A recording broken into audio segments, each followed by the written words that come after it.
So I guess what I'm going to start out with is finding out, like, we all came to Aspen at different times. When did you guys get to the crazy city? Okay, let's see. I hope you have a whole day. Uh, I uh, I originally came to Aspen in 1967.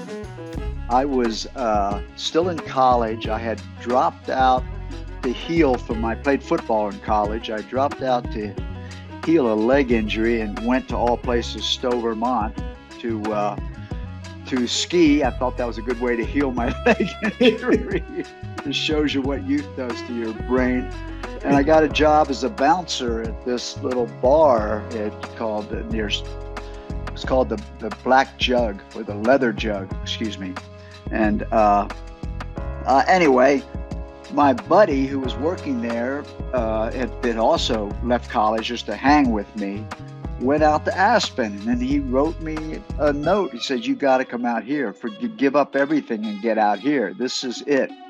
And so I got a ride out there, and in '67 he was working at, gosh, I can't even remember the name of the place, just a little lodge. And I'm telling you, it was amazing. Every day it snowed, and this is the first, and it's never happened since. It snowed 6 to 8 inches every night, and it was Bluebird Day all day for 6 straight days. And this is coming from Stowe, Vermont, where it's just ice. And I said, that's it. I'm going to come back here someday for sure. So I went back. I graduated. I had a math degree. I had a really young baby at the time, just born, Cathy. That was little Tommy. Yeah. And had to find work now. I'd forgotten about Aspen, really, and got a job as a systems analyst. My degree was in math, and I got a job as a systems analyst for a subsidiary of General Dynamics down in Houston, Texas. Now this is a Maryland, Pennsylvania boy, and you put him in Texas, and a guy who loves to ski, and now I'm in Houston, Texas, going, this is the most miserable place. I mean, for me, who I was, yeah. And also the condition I was in, just having a baby. My knee was still, I had torn my ACL, and they couldn't fix it in those days. You just had to wait to a knee replacement 30 years later. So I just made it strong through, working hard on it. But I got sick of that job fairly quickly, and I went to Cathy. I said, Cathy, let's sell whatever we got. Let's buy, yes, a VW van, classic, with the little top that comes up, and let's go to, and I came up with the name Jackson Hole, Jackson Hole, Wyoming. Now, why Jackson Hole? I don't know. I had never been to Jackson Hole. I'd heard great things about it. It was the most rugged place to ski in those days. It was sort of a wilderness area. And so we sold everything, put the dog, the baby, little Tommy, Cathy and I in this van and headed up. On our way up to Jackson Hole, we stopped in the little town of Aspen, Colorado. I told Cathy I had the best 6 days of skiing ever here. Cathy had her sister working as a waitress here. So we're going to stop for 1 hour.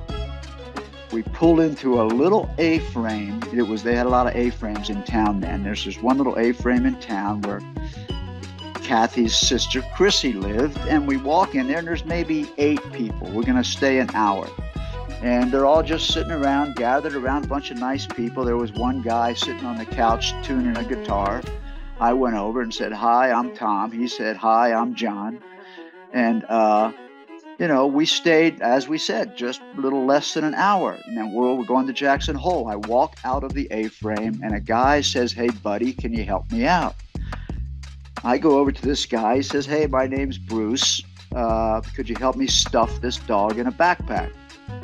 So now I'm going, what are we doing here? We're stuffing this really big poodle, just like, it was about came up to your waist, trying to get him in a backpack. And I said, why are we doing this? We finally got him in with just this little head sticking out. And he said, well, because I'm on my motorcycle. And I get it. Put him on the motorcycle, put the pack on the back of Bruce, and I head back to my car. And he says, hey, could I ask you one more thing? And I walk back over, and he says, hey, Tom, I'm working in a little restaurant called the Leather Jug up at Snowmass. And we got 2-3 more weeks of the season left. And you could camp up on the Snowmass Creek, good fishing up there. You could walk up the hill to the restaurant and help me out for 3 weeks. And that'd be great. I go back and say, hey, Cathy, I know we don't have a job. We don't even know where we're going. I think we're going to Jackson Hole. That's my dream image. But this guy's asked me to help him. She said, as Cathy always did, yeah, let's do it. So we camped on Snowmass Creek, hiked up the hill every day, helped Bruce out at the Leather Jug. And while I'm there, I'm waiting tables, and there's this 2 couples. As I'm serving them, I hear them talking about a community school they wanted to open. And they're trying to figure out, this is 1970, they're trying to figure out how to do this thing.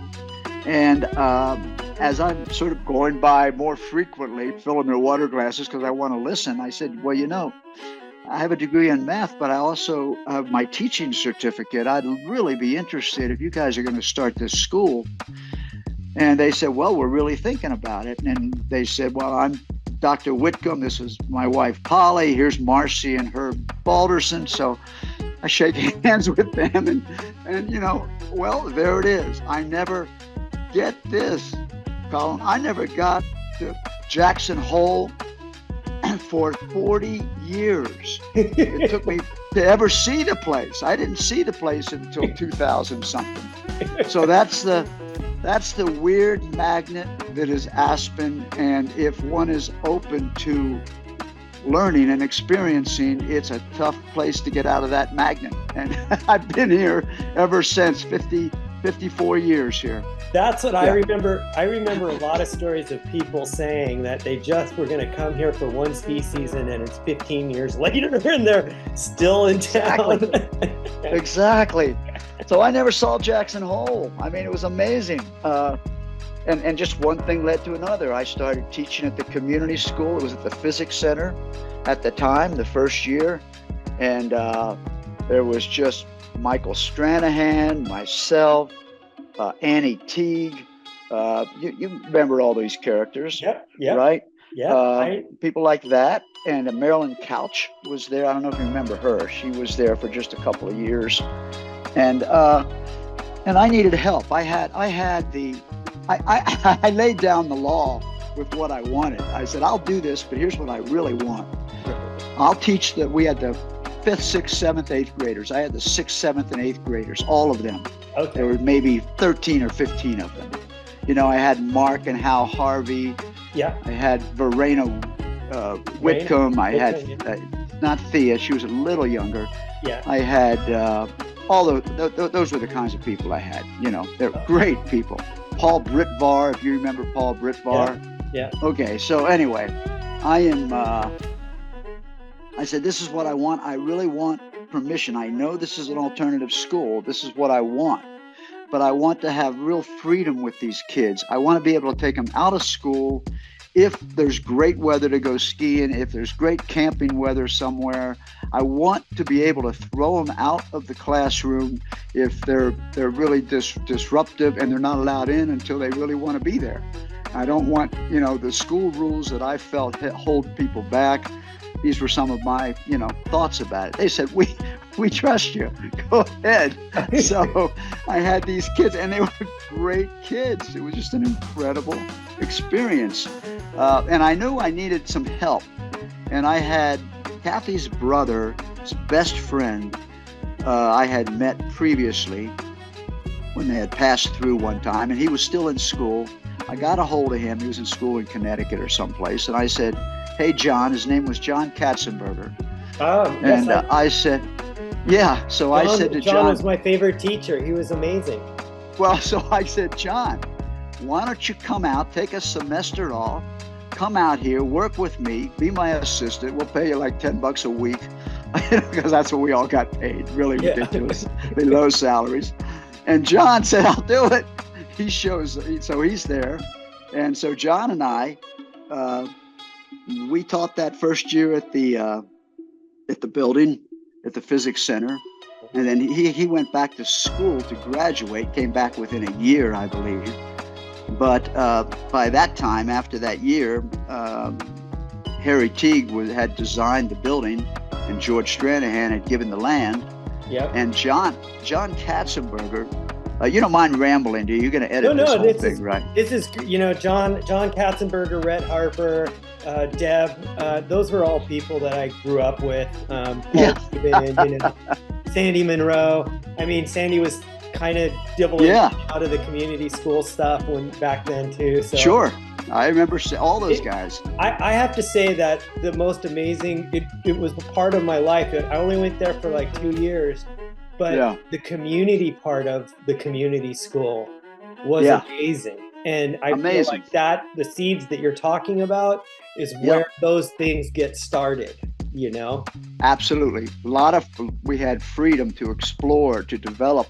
In fact, one of the projects John and I did the first year, I said, John, I don't have a place to live. I've been living in my van in the summers. I just rent I'm renting these places, and I got my Cathy and my little baby Tommy, and we gotta do something.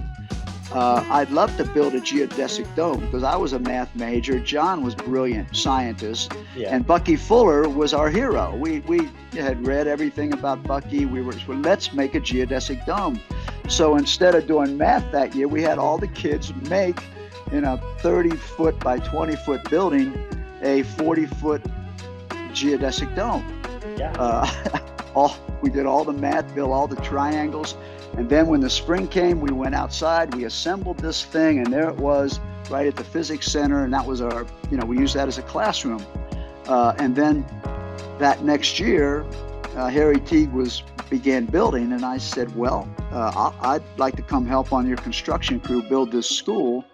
Do you mind if I put my dome? I have a dome now. If I could put my dome up on the community school, up above in the pasture among the cows, and that'll be my home. And I can teach out of there or live there and come down and teach.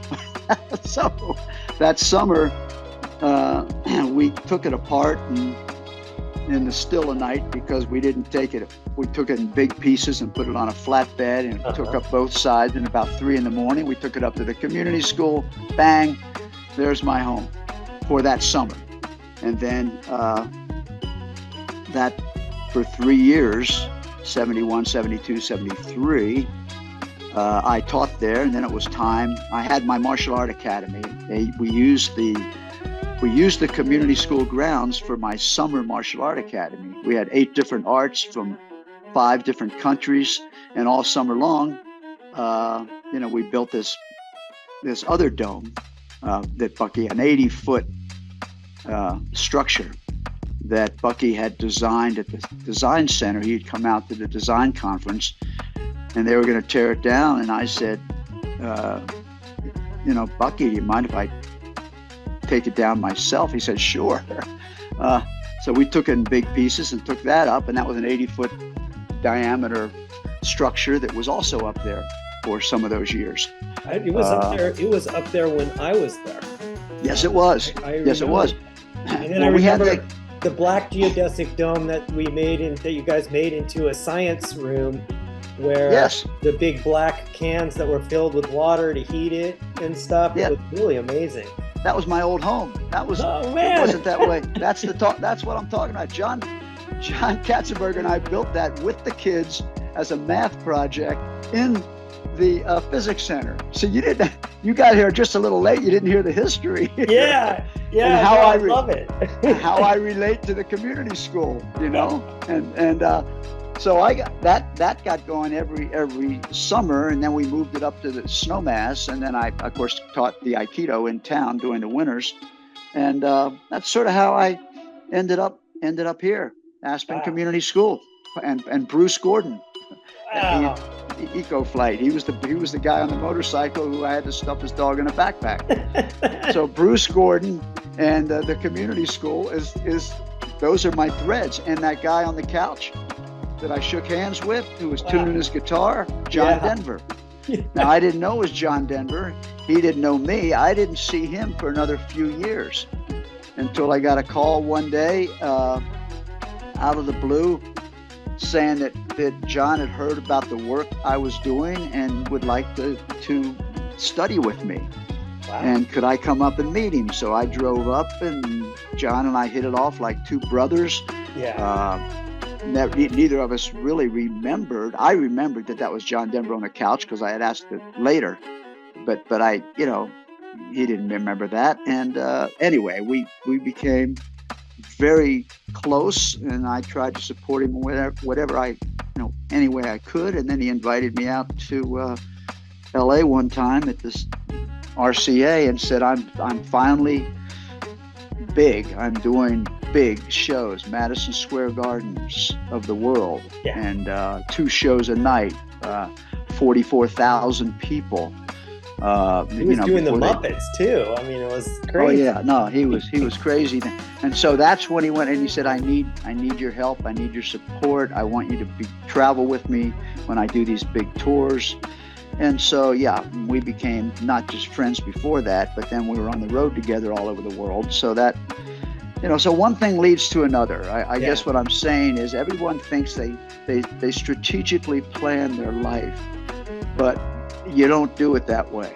Right. You don't. If you look back at it, you have no, what you thought was the grand design is not how it happens. It happens stuffing a dog in the backpack, and everybody has that stuffing a dog story. It just comes in different words.